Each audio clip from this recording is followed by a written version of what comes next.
Guys, কেমন আছো সবাই? আশা করছি ভালো আছো। বাবা, আজকে ভিডিওটা মেট্রো স্টেশন থেকে স্টার্ট করছি। কেন করছি পরে বলছি। আমি কোথায় যাচ্ছি, কেন যাচ্ছি, সবই আছে ভিডিওতে বলবো। তো আমার সাথে মা আছে, তো চলো ভিডিওটা দেখতে থাকো। আমি কোথায় যাচ্ছি আমি বলছি একটু পরে। ভিডিওটা দেখতে থাকো, তাহলে বুঝে যাবে। তো গাইজ, আজকের ভিডিওটা মেট্রো স্টেশন থেকে স্টার্ট করার কারণটা হচ্ছে আমি কোনো শিওর ছিলাম না যে আমি যাব কি যাব না। আর যাব বলতে আমি যাচ্ছি মামার বাড়িতে, আর মামার বাড়ি যাচ্ছি কারণ সেদিন ছিল শনিবার, আর তার পরদিনই ছিল 7 জুলাই, 7 তারিখে রবিবার রথযাত্রা ছিল। আর আমি সেদিন করে বলছি কারণ আমার ভিডিওটা একটু লেট হয়ে যাচ্ছে এডিট করতে, কারণ আমার এত পরিমাণে ঠান্ডা লেগেছিলো, আমার শরীরটা ভালো ছিল না, যার জন্য আমি এডিট করতে পারিনি। তো যাই হোক, বেরোনোর সময় কিন্তু প্রচণ্ড পরিমাণে বৃষ্টি হচ্ছিলো, তো তার মধ্যে আমার ভয় লাগছিলো যে এমনিই লাগিয়েছি জোরে ঠান্ডা, তার উপর যদি এরকম বৃষ্টিতে ভিজে ভিজে যাই আমার অবস্থা পুরো কাহিল হয়ে যাবে। তো ওই জন্য আমি মাকে বলছিলাম যেতে হবে না। তো যাই হোক, তারপরে মামার বাড়ি যাবো না এটা তো কখনো হতে পারে না না।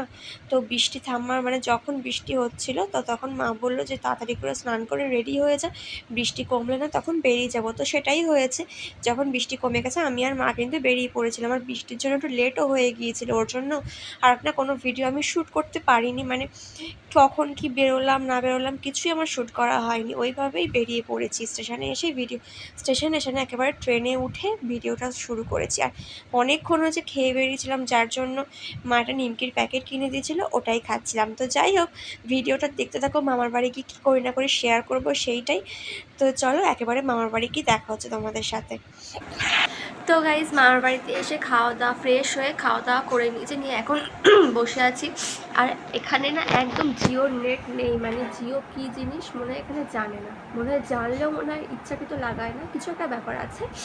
তো যখন হটস্পট অন করবে মামা তখন নেব, হটস্পট অনই আছে বাট আমি পাসওয়ার্ড জানি না, সেই কারণে কানেক্ট করতে পারছি না। তো যাই হোক, আমার এত পরিমাণে সর্দি লেগেছে কি বলবো, ঠান্ডা লেগেছে, সমানে তো আমার কাশি হচ্ছে, প্লাস আমি শুধু ফ্যাশ ফ্যাশ করছি, মানে নিজের প্রতি না নিজেরই আমার বিরক্তি লাগছে। আমাকে অনেকেই বলছে ওষুধ খাওয়াটা আমি খাও না, মেডিসিন আমি খাই না, ইজিলি খাই না তেমন কিছু না হলে। তো যাই হোক চলো, পরে আবার তোমাদের সাথে কথা বলছি। আমার ভালো লাগছে না, চোখ মুখ আমার অনেকটা যেন কালো হয়ে গেছে। তো যাই হোক, এখন একটু কী বলে রেস্ট নিয়ে আবার পরে তোমাদের সাথে কথা বলেছি। সন্ধ্যেবেলা কী করি কোথায় যাই দেখা যাক, চলো ভিডিওটা দেখতে থাকো।